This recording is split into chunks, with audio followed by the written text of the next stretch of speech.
Assalamualaikum warahmatullahi wabarakatuh. Para kaum muslimin muslimah yang kami hormati, tentunya di dalam ibadah kita akan menjalani hari-hari yang sangat, kalau secara hitungan dunia ini bisa dibilang lama. Karena 1, 2, 3, 4, 5 tahun itu ada hitungannya. Bahkan ibadah di dunia selama hidup ini ketika dilaksanakan dari awal balik kita sampai akhir, insya Allah semua itu bukanlah hal yang sebentar secara hitung-hitungan. Namun kalau kita bandingkan dengan hitungan akhirat atau apa yang kita rasakan selama ibadah kepada Allah, atau 50 tahun, 60 tahun, 70 tahun, mungkin 100 tahun, dalam hitungan akhirat itu tidaklah ada sedikitnya perbandingan hari. Sehingga hari-hari dunia ini yang mungkin akan terasa lama, di akhirat itu hanyalah sesuatu yang sebentar saja. Para kaum muslimah, maka selama menjalani hidup di dunia didampingi oleh istri kita, keluarga kita, atau senantiasa berupaya untuk mencari kebahagiaan, ketenangan, dan juga dasar-dasar yang membuat kita tenang dan nyaman. Karena ruh kita memerlukan atau membutuhkan asupan nutrisi, nasihat, dan siraman rohani. Atau kali ini sebagai mukhtibah kami cukup bersama di sini dan kita lanjutkan di pembahasan berikutnya. Kami selalu mendoakan semoga kita dalam keadaan yang sehat selalu serta keluarga. Semoga Allah memberikan keselamatan, keberkahan, dan diberikan kekuatan, kemampuan untuk melaksanakan ibadah sampai husnul khatimah. Para kaum muslimin muslimah yang kami hormati, melalui riwayat Bukhari an Abi Hurairah, Nabi Rasulullah SAW mengingatkan bahwa seorang laki-laki atau suami itu harus menasihati terhadap kaum wanita, kaum imra'ah, para perempuan. Kenapa? Karena seorang wanita asal muasal diciptakan itu dari dhilla. Ketika Nabi Adam alaihissalam diriwayatkan ketika dia bertempat tinggal dalam surganya Allah dengan keadaan sendirian, lalu Allah mengambil tulang rusuknya yang paling atas, atau dalam bahasa hadis ini adalah dhilla, atau di mana kondisi tulang rusuk yang paling atas adalah sesuatu yang paling bengkok. Kemudian diwujudkanlah Ibu Hawa. Kemudian ketika beliau bangun, dan di sampingnya ada sosok Ibu Hawa, beliau bertanya-tanya, siapa kamu? Jawaban Ibu Hawa adalah, saya adalah Hawa yang diciptakan oleh Allah untuk menemanimu, memberikan ketentraman di dalam surga ini bersama dirimu. Jadi bahwa penciptaan asal mula dari wanita ini memang penggambarannya dari tulang rusuk Allah yang paling bengkok. Sehingga apa kaitannya dengan nasihat? Tetaplah untuk menasihati meskipun jauh lebih tua barangkali, atau istri kita sangat terlalu muda untuk kita. Syukur-syukur mungkin kalau tidak begitu jauh atau sepantaran, seusiaan, atau namun semua hal itu adalah takdirnya Allah yang harus dijalani.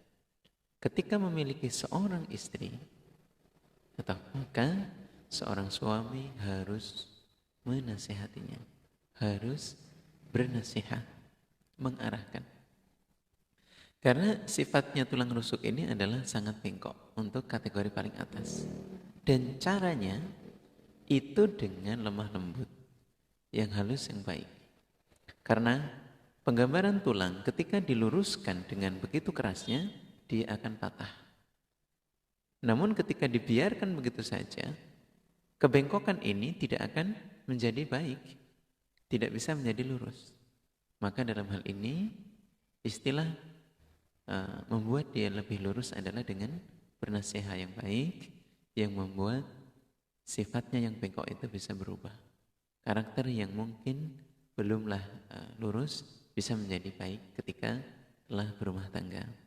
Karena banyak hal-hal yang akan menjadi baik itu tuntutan, baik itu pengetahuan di dalam diri seorang wanita ketika telah menjadi seorang istri. Memang mungkin dia akan belajar kepada orang tuanya, namun secara praktik nanti akan berbeda. Menyatukan dua pemikiran yang tidaklah sama itu butuh penyesuaian yang juga tidak sebentar. Karena ketika nanti telah timbul sakinah, mawaddah, warahmah di sana, atau ketika hatinya betul-betul telah tentram, atau kemudian rasa cintanya telah ada, kemudian kasih sayangnya telah tumbuh, maka ya pertengkaran-pertengkaran kecil itu ya akan mudah untuk hilang. Dengan ada nasihat atau dengan adanya menyatukan komunikasi, ini akan membuat seorang wanita jauh lebih baik, mungkin lebih baik daripada seorang laki-laki. Para kaum muslimin muslimah yang kami hormati, kemudian perintah dalam riwayat Bukhari ini adalah tetaplah untuk berwasiat kepada istri. Tetaplah untuk menasihati kepada wanita. Ya. Karena ini juga akan menjadi bekal untuk anaknya. Kalau anaknya adalah laki-laki, ya tentunya akan menjadi nasihat untuk anaknya yang laki-laki, apalagi terhadap anaknya yang perempuan. Nanti akan menjadi pesan atau akan menjadi wasiat untuk anak-anaknya yang perempuan. Bagaimana cara dia nanti akan bersikap terhadap calon suaminya. Para kaum muslimah, seorang wanita memang dasarnya adalah sesuatu yang dimuliakan oleh Allah, atau yang diagungkan oleh Allah di dalam kitabnya, dan juga dinasihati, diberikan arahan oleh Rasulullah SAW. Namun juga di luar dari itu semua, bahwa penciptaannya wanita itu sangat menjadi cobaan untuk kaum laki-laki. Dalam riwayat Bukhari juga disebutkan, di mana An Usamah bin Zaid, beliau mengingatkan bahwa kepentingan seorang wanita ini sangatlah penting. Keberadaan wanita ini sangatlah penting sekali untuk diarahkan, untuk mendapatkan wejangan-wejangan dari orang tuanya. Kenapa? Karena Nabi mengatakan, "Ma taraktu ba'di fitnatan adharu 'ala rijal minan nisa." Tidaklah atau setelah Rasulullah wafat, atau sebuah tantangan cobaan, sebuah godaan, sebuah gangguan, sebuah hal yang menjadi cobaan untuk orang-orang iman, utamanya kaum laki-laki, yang lebih membahayakan, yang lebih kuat, yang lebih besar dibandingkan cobaan terhadap wanita, terutama wanita yang tidak paham agama. Para kaum muslimah, seorang raja, seorang yang kuat, seorang nabi pun bahkan kalau di hadapan wanita dengan rasa cinta, dihadapkan dengan kasih sayang, itu bisa luluh. Bahkan seorang ulama yang kebetulan hidup satu zaman dengan Nabi Musa alaihissalam, beliau bisa terpengaruh oleh rayuan dari istrinya, di mana awalnya wanita tersebut ini tidak membantu untuk mempengaruhi seorang ulama ini. Atau bahkan tertulis di dalam kitabillah, seorang ulama yang menggoda karena dipengaruhi oleh istrinya. Awalnya ya ulamanya langsung yang didatangi untuk mendoakan Nabi Musa agar tersesat di padang Tih. Namun karena kefahamannya tidak tergoda, kemudian wanita tersebut didatangi istrinya, atau kemudian ditawarkan dengan harta kekayaan, atau dengan emas, atau dengan kemewahan, dia tergoda. Kemudian melalui itulah, dorongan itulah yang membuat dia mempengaruhi terhadap suaminya, sehingga sampailah dia ketika telah luluh hatinya dan mendoakan kepada Nabi Musa alaihissalam. Nah, kemudian Nabi Musa tersesat selama kurang lebih bertahun-tahun, itu tidak bisa keluar melalui doanya. Atau Nah, inilah hal-hal yang menjadi contoh. Contoh di mana godaan wanita itu sangat luar biasa. Tidak hanya kepada orang biasa. Kalau orang yang iman biasa, ya, Allah yang menjaga. Kalau betul-betul tidak terjaga oleh Allah, gampang banget. Apalagi atau ini orang-orang yang kefahamannya mungkin sangat rendah atau pengetahuannya rendah, digoda ya. Nauzubillah min dzalik. Para kaum muslimah dan tentunya menjadi target untuk bangsa jin dan syaitan, di mana jin dan syaitan itu dalam setiap harinya mengirimkan bala pasukannya untuk menggoda, untuk membuat anak Adam, ya tentunya orang-orang iman kaum muslimah untuk berbuat kemaksiatan. Dan kemaksiatan yang dihargai oleh raja jin, raja iblis atau yang menyesatkan adalah di mana ketika dia bisa membuat seorang laki-laki dan perempuan berzina, bahkan membuat seorang laki-laki dan perempuan bisa bercerai.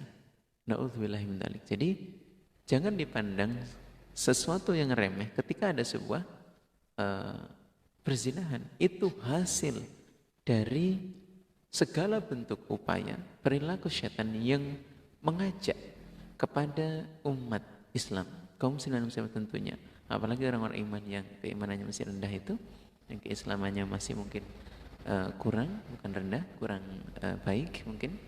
Nah ini karena ada tarafnya, apalagi zalimul nafsi yang banyak menganiaya terhadap dirinya sendiri. Nah ini sangat mudah untuk digoda.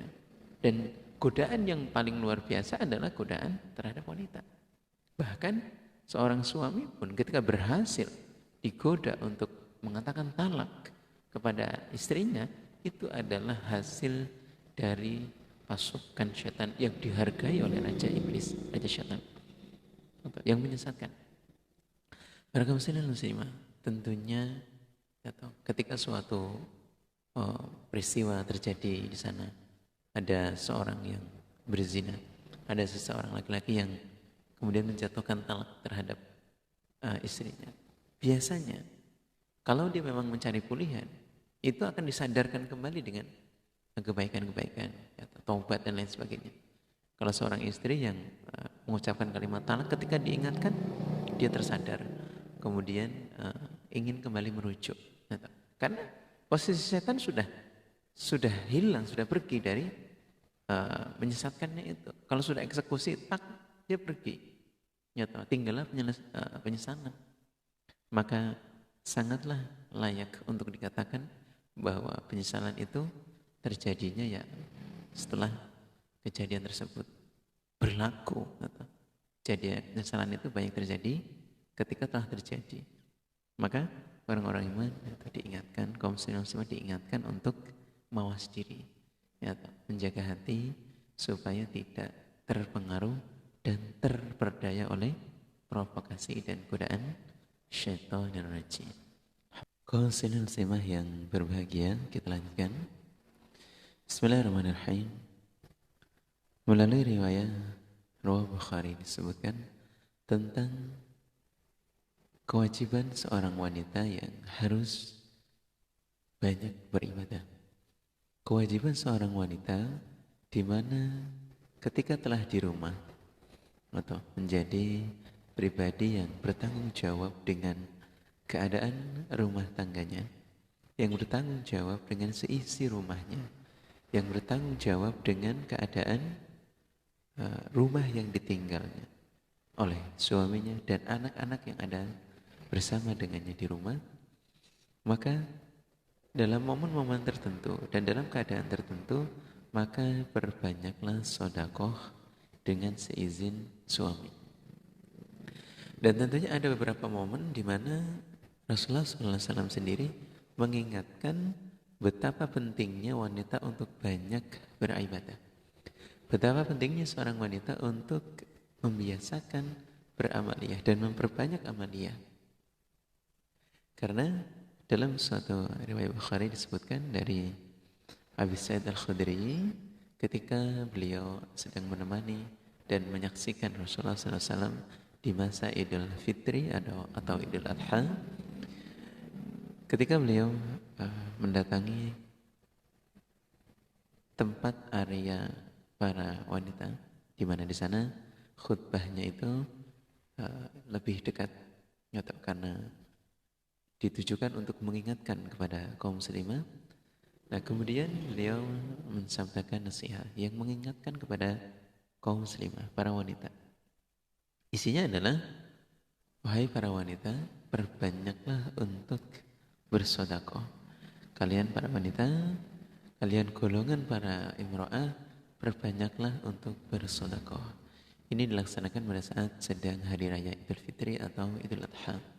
Jadi lebih dekat dan lebih untuk diperdengarkan untuk mereka. Kemudian apa yang dipesankan kembali ialah karena Rasulullah SAW ketika perjalanan Isra Mi'raj beliau mengatakan, saya diperlihatkan untuk melihat keadaan kondisi neraka, diizinkan oleh Allah, dan yang beliau lihat, yang aku lihat, saat itu beliau mengatakan bahwa yang dilihat oleh Rasulullah, banyaklah golongan para wanita yang menjadi penghuni neraka. Sehingga dengan hal itu, perbanyaklah sedekah, perbanyaklah infak fi sabilillah. Dalam artian bahwa semangatilah, perbanyaklah ya ibadah. Kata. Kemudian bahwa banyaknya para wanita ini menjadi penghuni neraka, begitu menjadi hal yang mengkhawatirkan, yang mengerikan untuk ma'syarun nisa, untuk golongan para wanita. Kenapa demikian? Itu juga yang ditanyakan oleh para wanita. Dalam riwayat adalah ada seorang wanita yang bertanya, berdiri dengan muka yang memerah atau dengan rasa canggung dan malu, tapi memberanikan diri.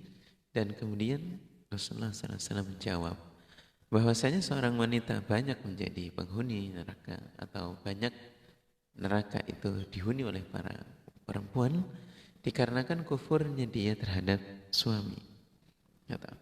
Dikarenakan karena kufurnya dia terhadap suami, dan juga dikarenakan bahwa wanita itu akal dan agamanya itu hanya atau dianggap separuh daripada laki-laki. Bagaimana seorang wanita itu secara akli, secara akalnya itu atau setengahnya laki-laki. Dan kemudian dalam hal kufur, inilah yang menyebabkan wanita banyak masuk ke dalam nerakanya Allah karena sebuah kekufuran, karena sebuah penentangan terhadap suami. Kalau yang belum menikah tentunya ya notabene adalah statusnya kepada orang tua. Tapi kalau yang sudah menikah, punya istri, atau sebagai laki-laki, dan laki-laki mempunyai istri, perempuan memiliki suami, maka seorang suami yang banyak kufur terhadap suaminya, dialah orang-orang yang banyak menjadi penghuni nerakanya Allah. Kemudian ditanyakan kembali bahwa kenapa seorang wanita itu dikatakan kufur kepada suami, dan kenapa seorang wanita dikatakan akalnya hanya setengah dari seorang laki-laki. Kemudian dijawab dan diterangkan oleh Rasulullah SAW dengan sebuah pertanyaan ifham, atau pertanyaan yang tujuannya untuk memahamkan seorang yang bertanya. Kemudian beliau menjelaskan, bukankah seorang wanita ketika dia menjadi seorang saksi, bukankah dia ketika sedang menjadi seorang yang dimintai persaksian, seorang wanita harus mendatangkan 2 orang saksi atau untuk menyamai 1 orang laki-laki? Bukankah demikian? Dan bukankah seorang wanita ketika sedang haid, dia harus meninggalkan sholatnya dan juga harus meninggalkan puasa wajibnya? Bukankah demikian?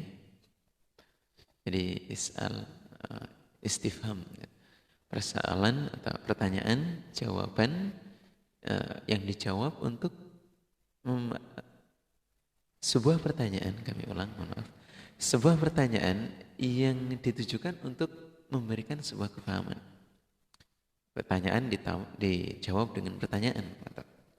Nah, dua hal inilah yang membuat seorang wanita dikategorikan menjadi setengah, separuh dalam hal ibadah, terutama yang wajib yang Allah perintahkan dalam hal sholat, dalam hal puasa. Kalau puasa masih bisa disauri di hari lain. Bagaimana dengan sholat? Bukankah sholat ketika wanita haid itu tidak wajib untuk disahuri? Walaupun demikian, hal ini menunjukkan sebuah kekurangan dari seorang wanita. Walaupun itu Allah sendiri yang mewajibkan, sedangkan laki-laki tidak mengerjakan hal itu. Seorang laki-laki tetap pantang ibadah dalam kondisi apapun. Para kaum muslimah, kemudian penjelasan atau tafsir yang menyebutkan seorang wanita banyak kufur kepada laki-laki, ini telah kita jabarkan pada penjelasan di video yang awal. Namun kita akan kuatkan kembali bahwa seorang wanita yang dikategorikan kufur kepada suami ialah ketika dia berumah tangga dengan suaminya, ketika dia telah menjalin tali silaturahim menjadi suami dan istri, kemudian membahagiakan dengan banyaknya usaha dan upayanya, pekerjaannya seluruh hidupnya untuk istrinya, bekerja dari awal dia menikah, kemudian dia berumah tangga dengan baik, menjagai, kemudian papan adabnya dicukupi, kemudian seorang suami berupaya untuk melumah mengkurap melebu metu terhadap keluarganya, atau menjagai dirinya, mencukupi sandang pangan papannya. Tapi kemudian suatu saat ada hal yang membuat istri ini menjadi murka, marah dan juga tidak senang. Lantas dengan segala apa yang terjadi, seorang istri mengatakan, "Mas, kok saya tidak pernah sama sekali merasakan kebahagiaan selama hidup bersamamu." Sama sekali. Inilah yang membuat hal-hal seorang istri menjadi suatu kekufuran yang luar biasa. Dan hal ini juga harus dipahami bahwa menjaga atau kalimat yang dianggap sebagai kufuran ini supaya tidak terucap, tidak terlontar dari bibir manis seorang istri tentunya. Para kaum muslimah, imra'ah an-nisa, seorang wanita atau perempuan oleh Allah adalah pribadi yang dihormati, yang dimuliakan. Sampai-sampai di dalam kitabillah juga menjadi suatu bahasan yang sangat banyak jumlahnya tentang bagaimana seorang wanita menata hijabnya, seorang wanita menata auratnya, seorang wanita bertutur sapa di rumahnya, menjaga perhiasan dirinya, bersikap dengan suaminya, menjaga putra dan putrinya. Bahkan bagaimana seorang laki-laki sebaiknya untuk bersikap terhadap wanita baik dalam keadaan melakukan kesalahan ataupun dalam keadaan yang baik, yang solehah. Maka bagaimanakah Rasulullah SAW selalu mengingatkan kepada para wanita tentang hal-hal baik di dalam rumahnya, tentang hal-hal yang manfaat di dalam rumahnya. Bismillahirrahmanirrahim. Para kaum muslimah, ada dua hal yang sangat prioritas dan juga penting umumnya bagi pengetahuan seorang laki-laki atau seorang suami. Ketika seorang suami telah memiliki pasangan hidup, maka harusnya ketenangan didapatkan di dalam dirinya. Harusnya rasa sakinah ada di dalam kehidupannya. Harusnya pelengkap hidupnya telahlah ada dengan didampingi seorang wanita. Seorang laki-laki berhak untuk mempunyai dan memiliki seorang pendamping hidup, sebagaimana Rasulullah SAW yang juga melaksanakan pernikahan, walaupun beliau adalah sosok Nabi yang diutus untuk menyampaikan risalah agama.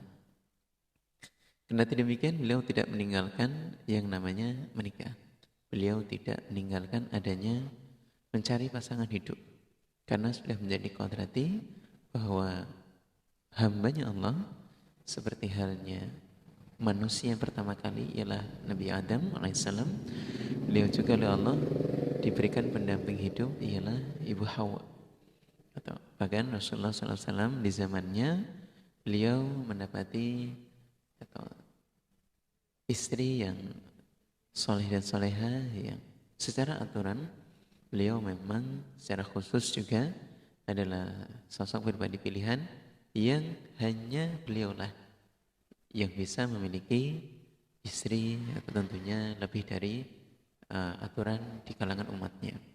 Beliau memang memiliki lebih dari yang digariskan oleh Allah dan itu adalah kekhususan. Namun untuk umatnya Nabi Muhammad SAW tentunya tidak dihindari bahwa aturannya Allah itu lebih dari satu, ialah sebuah kewenangan, kebolehan. Namun dengan syarat mampu.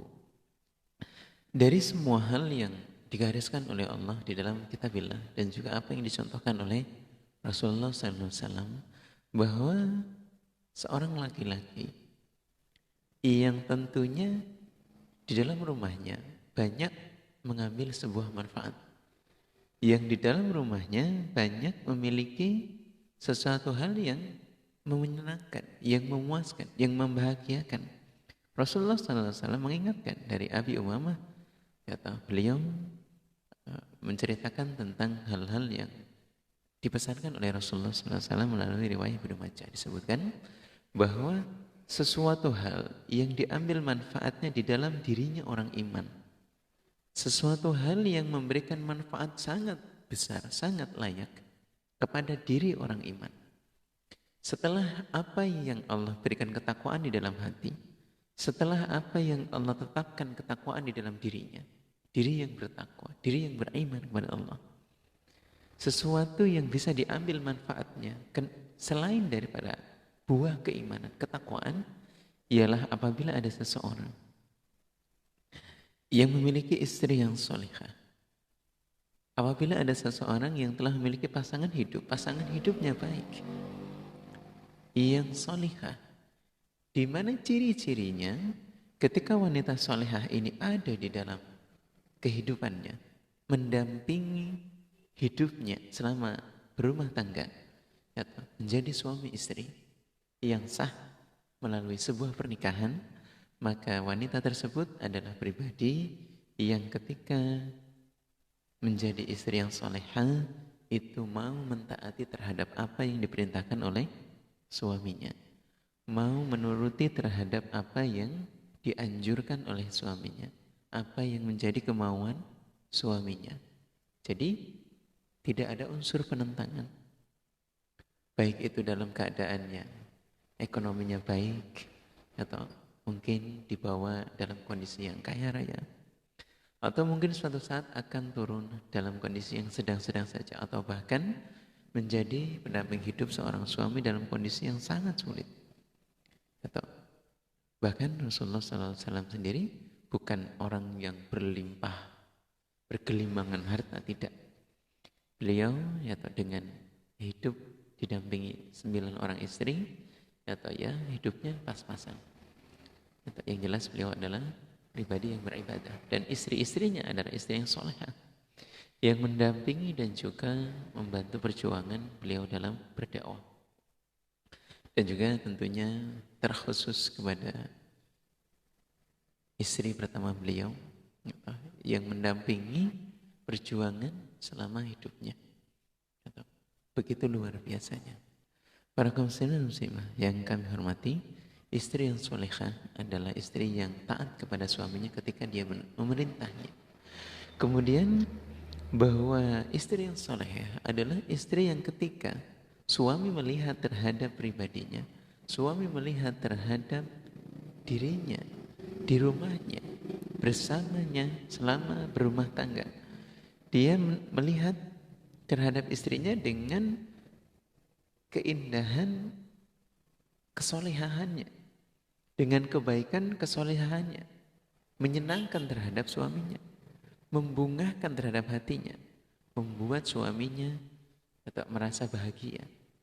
Atau salah satunya adalah karena melihat kesolehaannya dalam beribadah, karena melihat ketaatannya, karena melihat baiknya dalam merawat putra dan putrinya, menjadi sosok pribadi yang menjadi jembatan untuk memiliki keturunan, menjadi pribadi yang mewakili sebagai wazir di rumahnya, mengurusi keperluan rumah tangganya yang tidak bisa dia lakukan. Seorang suami merasa bangga, bahagia, senang melihat sosok wanita yang menjadi segala atau pendamping hidup untuk kebutuhannya ketika dia melangsungkan pernikahan sampai nanti di masa lansianya. Para kaum muslim muslimah, seorang suami yang melihat kesolehan istri seperti ini adalah suatu kemanfaatan yang lebih utama setelah ketakwaan. Bagaimana cara seorang suami bisa senang terhadap istrinya? Ya, istrinya juga berupaya ya toh, menunjukkan kesolehannya ya toh, dengan cara yang sesuai yang ada. Kadang-kadang setiap daerah itu berbeda-beda dalam memberikan sikap.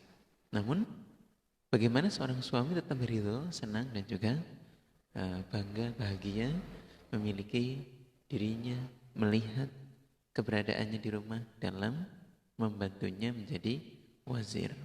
Kalau seorang laki-laki adalah imam, maka istri adalah wazirnya, wakilnya, dan putra-putrinya adalah ru'yahnya. Begitu pula seorang istri juga tetap adalah ru'yahnya yang menjadi wakil atau sebagai imam ketika suaminya tidak ada di rumah. Itu menjadi tulang punggung yang akan menjadi bahan pertanyaan anak-anaknya ketika mempertanyakan suatu hal ya, sampai dengan suaminya datang.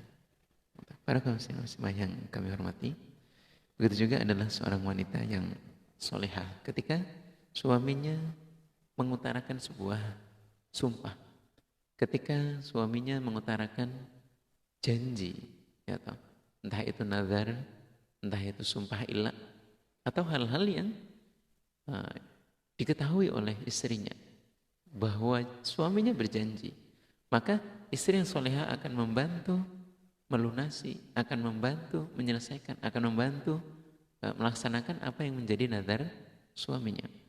Contoh saja,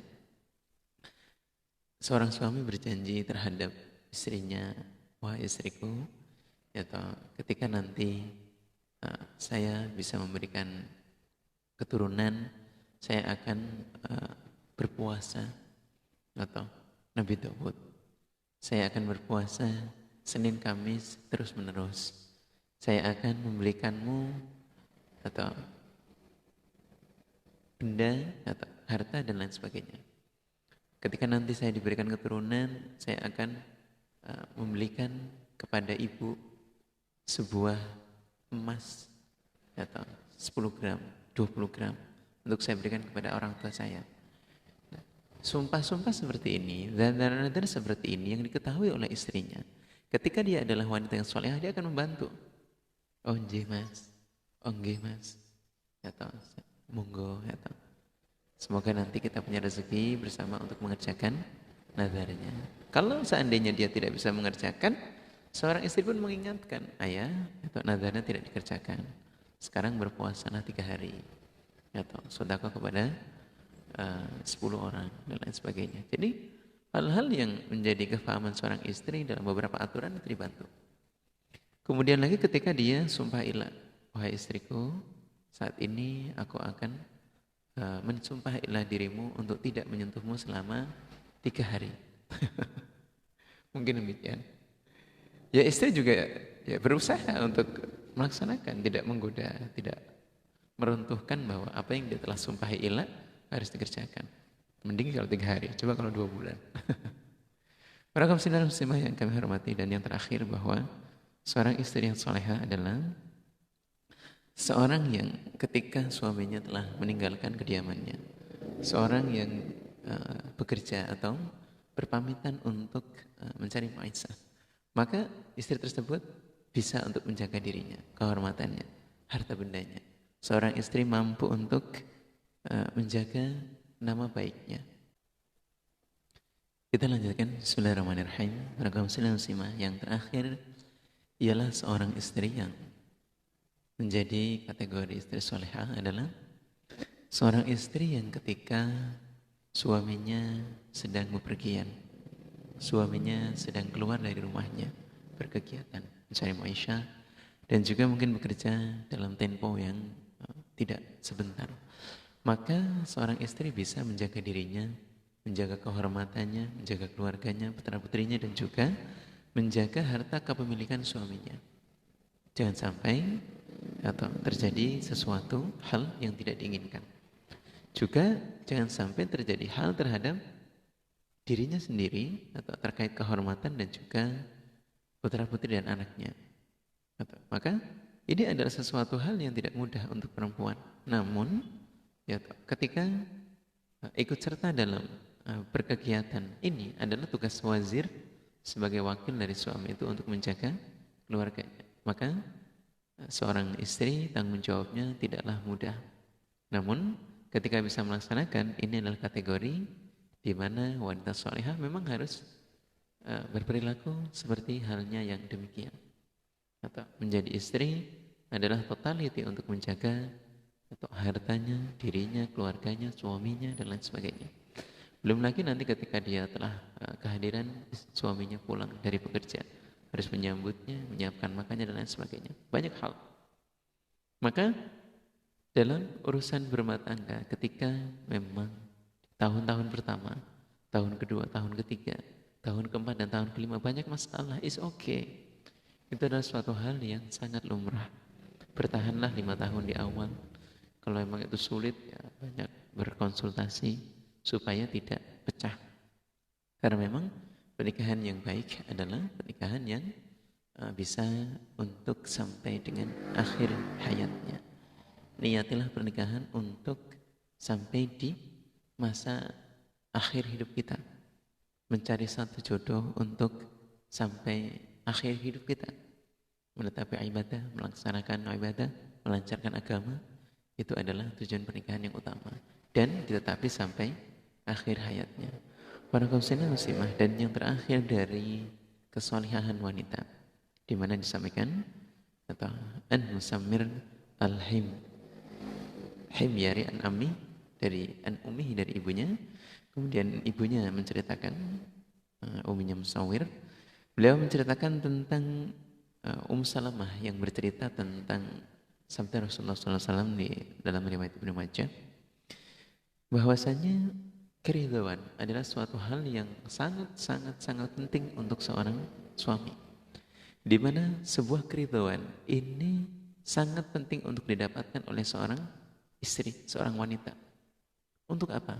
Rasulullah SAW ceritakan, mengingatkan terhadap kaum muslimah yang berbunyi, dimanapun, siapapun, atau manakah seorang wanita, atau siapapun wanitanya, siapapun dia,